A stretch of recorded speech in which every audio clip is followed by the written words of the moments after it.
let me tell few things about this Shiva Bhakti, devotion towards Shiva, and how we can use that Shiva Bhakti, the devotion, as a jumping pad to the ultimate divine. As I was telling you this one example, even if the Guru is not enlightened, your very devotion can liberate you. Your very devotion can take you beyond everything. Because it is devotion, it is a quality of devotion that liberates. Not even the person to whom you are devoted. You can see Sri Ramakrishna. Literally he was devoted to a stone. To the stone. He was devoted to a stone. He has got a strong faith and devotion that it is Kali, it is Devi, it is Divine Mother.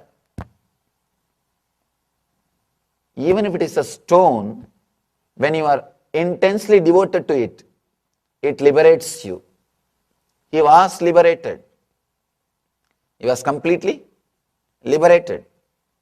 And it is just shocking. He was completely, not only he was liberated, he liberated thousands of people. He helped and gave enlightenment to thousands of people. Vivekananda says beautifully, if we can produce one Ramakrishna, not one stone or one temple, have thousands of stones and temples. Be very clear, it is not to whom or to what you are devoted, the very devotion is the energy. The very devotion helps you to experience the truth. Beautiful story. I just love to tell this story. There was a man in Varanasi. He was staying in the banks of Ganga. Varanasi is the religious capital of India. Per day floating population is 300,000 people. 300,000 people enter into that city every day just to touch and have the blessings of that Shiva in that city. You will be surprised, no industry. The whole city, the only income of that whole city, the only reason for the development of the whole city is few temples of that city, that's all. If you go there, you will see all these things can happen only in India. Cities grow around temples. Even the village in which I was born and brought up, if you see the value, means the amount of money, time, energy spent on building that village temple, and the amount of money, time, energy spent on building that whole remaining village, it is not even 10%. If they have put 100 rupee, 100 men, and 100% energy in building the temple, the whole remaining village, they have put hardly less than 10% of money, 10% of men, and 10% of energy to build the whole remaining village. You will be shocked. 25-acre stone built up area, built up in stone, complete granite, built up area, and all other houses will be made out of wood and the mortar, the cement, brick. This beautiful city, the great city Varanasi, there was a man, very simple, innocent man, uneducated. He wants to have initiation from a priest. He thought that priest was enlightened, and somehow he devoted himself to that priest. Of course, not only that priest was not enlightened, he is not interested in accepting this illiterate man as a disciple. But this man's devotion is such. He decides, I should take initiation from this priest. Let me do something. Then finally he somehow comes to know about the initiation process. Initiation means the disciple will touch the feet of the master.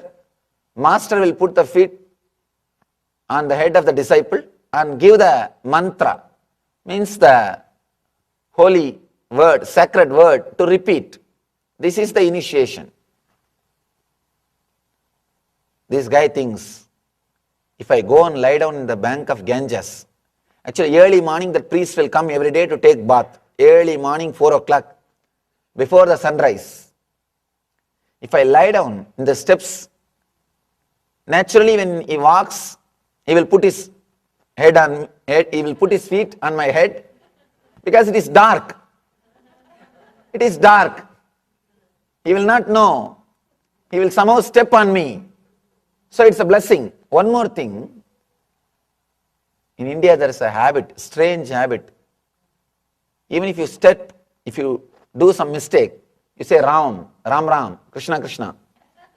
People, when they do something like this, they say Ram Ram, Krishna Krishna. The words which you repeat are very powerful. Let me tell you a small story. A remote county village priest, remote county priest, suddenly became a rich guy, and he started going around in Mercedes Benz. The neighbor, the next county priest, he was not able to understand. He asked, what happened? How did he become rich? The priest said, one small technique.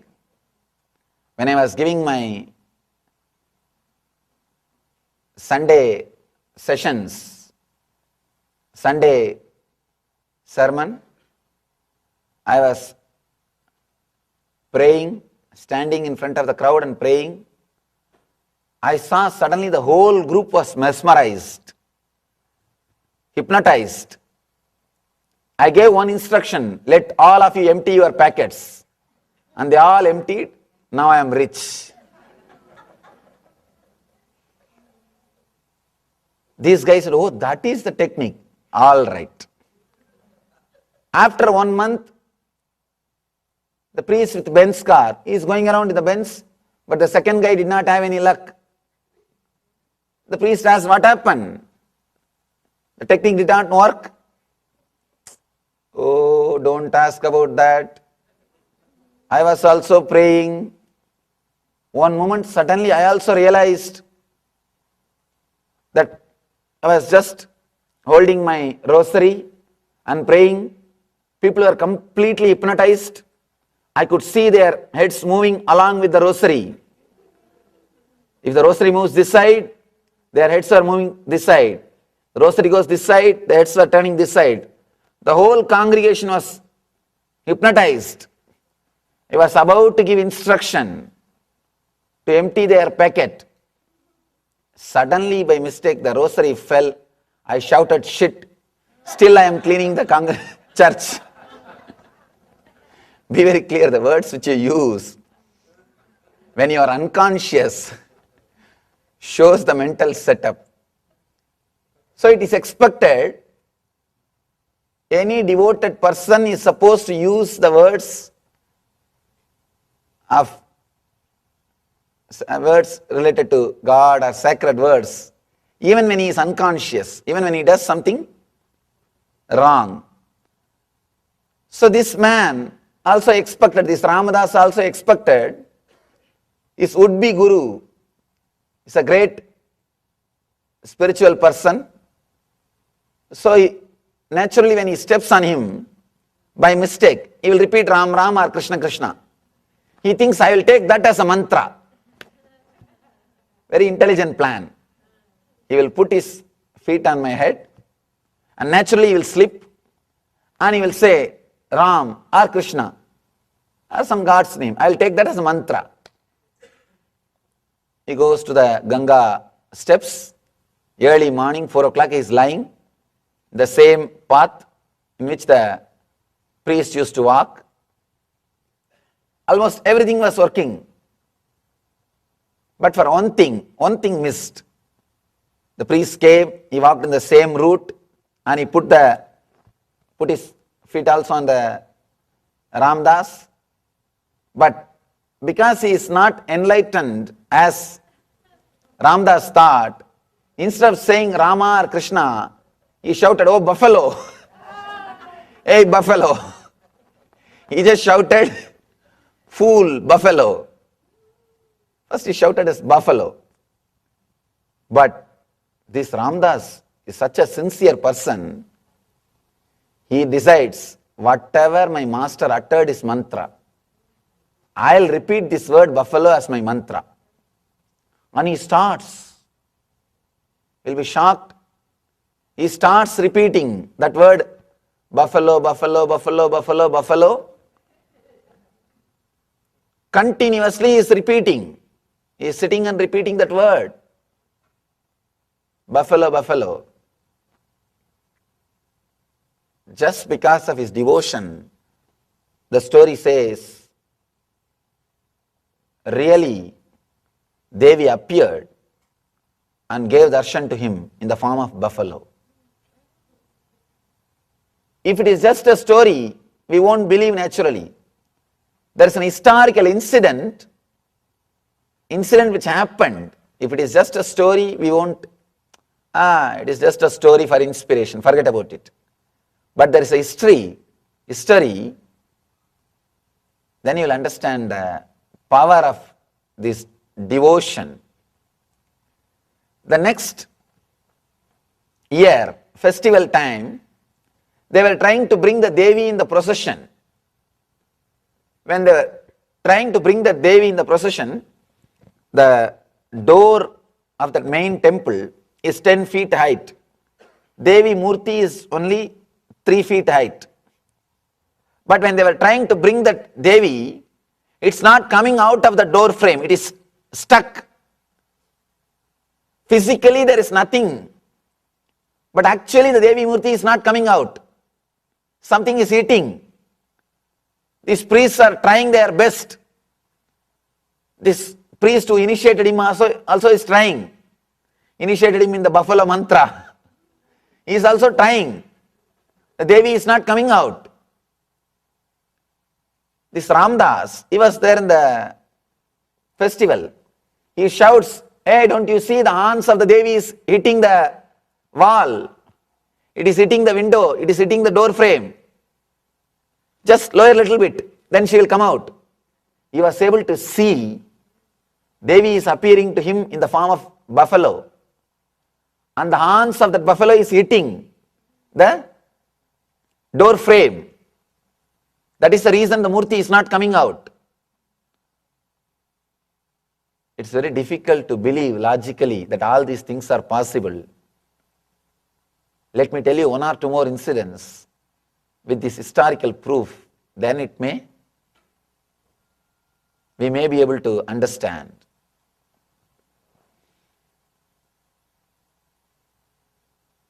He shouts, oh priest, oh Gurudev, why don't you lower the statue a little bit? The horn of the Devi is hitting the wall. The priests are shouting at him, fool, don't you have eyes? What are you talking? Where Devi has got horns? Keep quiet. You are being allowed here itself is too much. Get out. They were shouting at him. Then they are trying their best. She is not coming out. Finally, he felt disturbed. Then they are hitting the Devi's horn on the door frame. He just went by force, he pressed the Murti off of feet. Immediately the Murti came out. It came out. The story says he was given darshan by Devi in the same form of buffalo on which he was meditating. And not only she gave darshan, she proved to the whole world through this incident, whoever meditates in whatever form, with whatever name he appears, the divine appears to them in that same form, in that same way. Because in memory of this incident, still now they have a beautiful buffalo created in a silk carpet which will be hanging next to the Devi temple. Still now if you go to Varanasi, on this festival day, they will hang a big curtain in which they have embroidered buffalo in a silk curtain, and the puja will be done to that also. Just in memory of this Ramadas, great devotee who meditated on Devi in the form of buffalo and got enlightened just in the same form, just to respect his devotion. Still now they worship Devi in the form of buffalo with a big golden screen, or a silk screen, the golden embroidery. Not one, thousands of incidents. And one more thing, the person from whom he took mantra, the priest himself is not enlightened. He never had the darshan of Devi.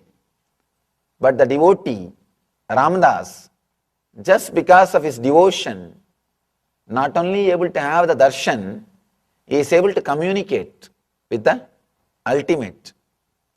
Let you be very clear. Don't bother about whether the master is enlightened or not. The very devotion, the very surrender, very sincerity, that sincerity itself has got the power to liberate you, to enlighten you.